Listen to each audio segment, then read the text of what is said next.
The story now, Jessica. So you go to your great-grandma's house, and what's the first clue that you find? Well, when I was at my grandmother's house, at first the police was all like, "There's no forced point of entry," and I thought to myself, "How can there be no forced point of entry?" And he said somebody probably got in with the key. I was like, the only person with the key is my parents. So then my mother and But you eliminated them as suspects immediately, right? Yes. Okay. Go ahead. And so then my mother and I went to my grandmother's house, and I went over to the garage, and there was broken glass and fingerprints all over the place. And I thought to myself, somebody had to get in through this garage door window. Unbelievable. All right, so now you come across this clue, and how do police respond to you? Because some police might be offended and say, hey, this kid's not going to tell me how to investigate this crime. I'm the police officer, you know? So what was the response that you got when you pointed out this clue that you found? Well, when they came, they said, wow. And that was it. Like, wow, we missed that one. Good thing we got Jessica on the case. All right, but you don't stop there, right? You go further. Yes. So what's the next part of the investigation? Soon, my mother and I, we went down to a pawn shop that was like down the street from my grandmother's house. Why did you go to the pawn shop? Why would you go to the pawn shop? Well, I thought to myself, since it's a bad economy, people are going to want money. So instead of keeping the furniture, pawn shops, they give you money for selling them your stuff. Good. So what happens? You go to the pawn shop? What happens? I go inside the pawn shop, and I look, and I find like a majority of the furniture. So then I get the manager. So you ID Grandma's furniture? Yes. Look at that. So then what's the next step now?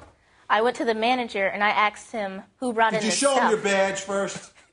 Did you say, I'm Jessica Maple. I need some answers here? I left the badge at home.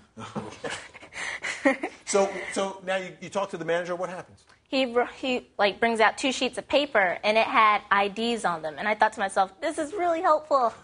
Yeah. So the people who pawned it left their ID, so he had information. Yes. So now you've got not just a lead, this is a hot lead.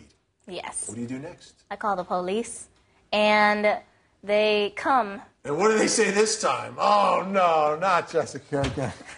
What did they say? I told them I beat them there. So, all right, so now you got the information. You've got a real live suspect now, right? Yes. So do you take it a step further? Of course. Of course she does. Of course. So what's the next step? So soon after, my mother and I, we were just driving around town. We were going to Walmart, and I happened to remember one of the suspect's number, his street address. Right. So then we went down the street, and I saw a guy standing next to his mom, and I thought to myself, nobody does anything around their mom. He's going to be really innocent, seems like. So then, we went up to him, my mother and I, we stopped our car, and we went up to him, and I started asking him random questions like, what's your name? Where do you go to school? You started to interrogate him? Yes. Now, Paul, she doesn't have to read him his rights first, does she? She does not. He was not in custody. He was not in custody. He was free to go. She didn't have to read his rights. Yeah. So what did you ask him?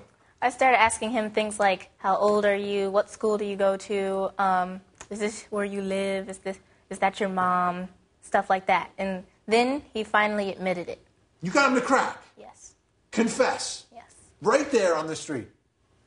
Yes. Oh, this is, I mean, it's amazing, but it's beyond amazing. I mean, how old are you? I'm 12.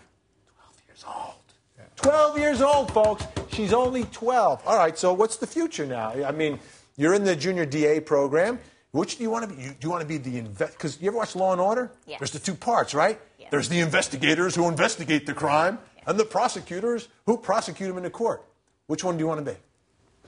Both. Or neither, or both. I like both. You do? Yes. All right. But this program, this is great stuff. It is. This is great stuff. And this is what we've tried to do every summer since 1998. We've taken about 25 young people, just like Jessica, bring them in our office. They get a blazer and a Junior D.A.'s badge. And what we try to do is to expose them to the criminal justice system. And, we've hoped all along that they would pay attention to the classes, take it back to their own communities and schools, and put it into use. She did. And this really happened. It really did. So, overall, what's your reaction to the entire experience? Do you think, law enforcement, maybe they need my help? and maybe I got to, maybe get called in when we have a case that we haven't solved yet in Fulton County, Mr. D.A.? You going to call her in? I need her on the payroll right now. Yeah. I mean, do you realize how amazing this is, Jessica? That's what I don't know if you're incredibly smart, obviously, right? Incredibly well-spoken. You're beautiful. You got everything going for it. But do you absolutely realize how amazing what you did is? Yes, of course, yes. Well, that's the thing that people are saying over and over and over again. It's true. Not that just that the crime was solved, but it was done by a 12-year-old. 12-year-old. Yeah.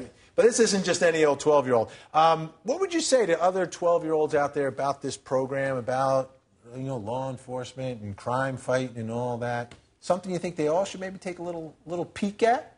Yes, it's really fun. I think it's great. And what's the reaction you've gotten at school from all this? Well, I was walking down to my class, and then a bunch of random kids started coming out of nowhere and said, "I saw you on TV!"